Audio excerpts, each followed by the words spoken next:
আসসালামু আলাইকুম। কেমন আছেন সবাই? আশা করছি সকলেই ভালো আছেন। আপনাদের দোয়া এবং আল্লাহর রহমতে আমিও ভালো আছি আলহামদুলিল্লাহ। আজকে আমি আপনাদেরকে জানাবো এই আগস্ট মাসে আপনারা বর্ষাকালীন ও শীতকালীন কী শাকসবজি চাষ করবেন আর কী শাকসবজি চাষ করবেন না।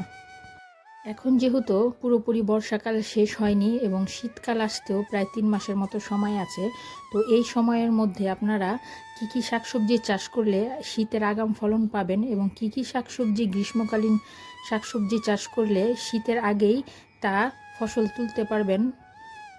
প্রথমেই আমি জানাবো শীতকালীন কী শাকসবজির বীজ এখন রোপণ করলে আপনারা শীতের আগে আগাম সবজি পাবেন। প্রথমে আসি সিমের কাছে। আপনারা যদি এই আগস্ট মাসে সিমের বীজ অথবা চারা সংগ্রহ করে লাগিয়ে দেন তাহলে দেখবেন যে শীতের আগে আগাম ফসলটা পাবেন। এখন বাজারে বিভিন্ন ধরনের খাটো জাতের সিম যা টবে অতি সহজেই রোপণ করা যায়, সেই সব সিমের বীজগুলি পাওয়া যায়। তো আপনারা দেখে শুনে ভালো জাতের এবং ভালো মানের সিমের বীজ সংগ্রহ করে এই আগস্ট মাসে রোপণ করে দিতে পারেন। যেমন কেরালা সিমের বীজ, খাটো জাতের সিম যেমন জারি সিমটা।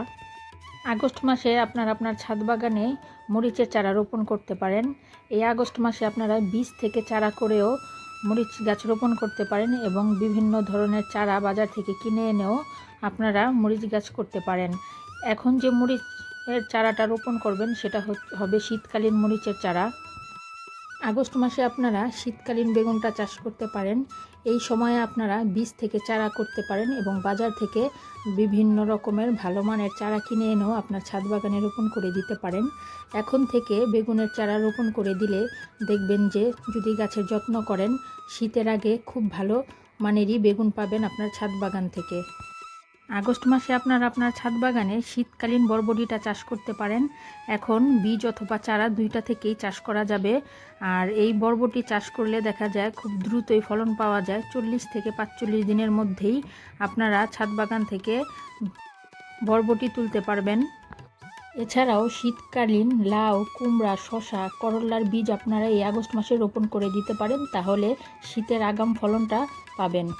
এখনও যেহেতু বৃষ্টি হচ্ছে, বর্ষাকাল শেষ হয় নাই, তাই আপনারা পালং শাক, লাল শাক, ডাঁটা শাক এবং মূলার বীজটা আরও কিছুদিন পরে রোপণ করতে পারেন, কেননা এই সময় প্রচণ্ড বৃষ্টিতে বীজগুলি নষ্ট হয়ে যাবে।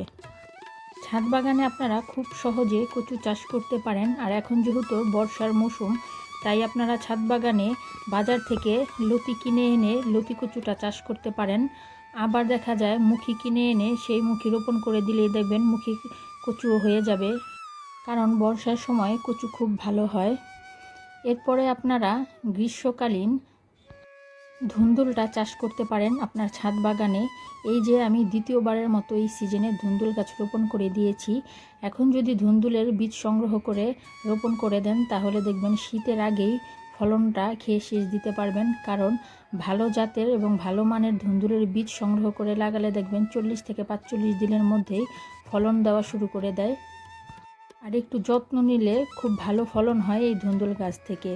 আমি এখানে প্রথমে ধুন্দুল চাষ করেছিলাম এবং সেই ধুন্দুল গাছ থেকে ধুন্দুল পাড়ার পরে ধুন্দুল গাছ যখন মরে গেছে, আবার এখানে নতুন করে এই যে ধুন্দুল গাছ লাগিয়ে দিয়েছি। ইনশাল্লাহ শীতের আগে এখান থেকে ধুন্দুল তুলতে পারবো। আগস্ট মাসে আপনারা আপনার ছাদ বাগানে আদাটা চাষ করতে পারেন, কারণ ছাদ বাগানে ছায়াযুক্ত স্থানে আদাটা 12 মাসই চাষ করা যায় সঠিক পরিচর্যার মাধ্যমে। আবার এই সময় আপনারা দেখা যায় চাল কুমড়ার বীজ রোপণ করে দিতে পারেন। চাল কুমড়াও খুব ভালো হয় ছাদ বাগানে। এখন চাল কুমড়া রোপণ করে দিলে শীতের মধ্যে চাল কুমড়া খেতে পারবেন। আগস্ট মাসে আপনারা ঝিঙ্গেটাও চাষ করতে পারেন। এরপরে আপনারা মিষ্টি আলুটাও ছাদ বাগানে চাষ করতে পারেন এই আগস্ট মাসে। এখন যেহেতু বর্ষার মৌসুম, দেখবেন যে অনেক বেশি শাক হয়েছে। আর মিষ্টি আলুটা ছাদ বাগানে 12 মাসই খুব ভালো হয়। তো আমার আজকের ভিডিওটা এই পর্যন্তই ছিল। আমার পরিবার এবং সন্তানের জন্য দোয়া করবেন। আমিও দোয়া করি আল্লাহ তাআলা আপনাদের সবাইকে ভালো রাখুক, সুস্থ রাখুক। আল্লাহ হাফেজ।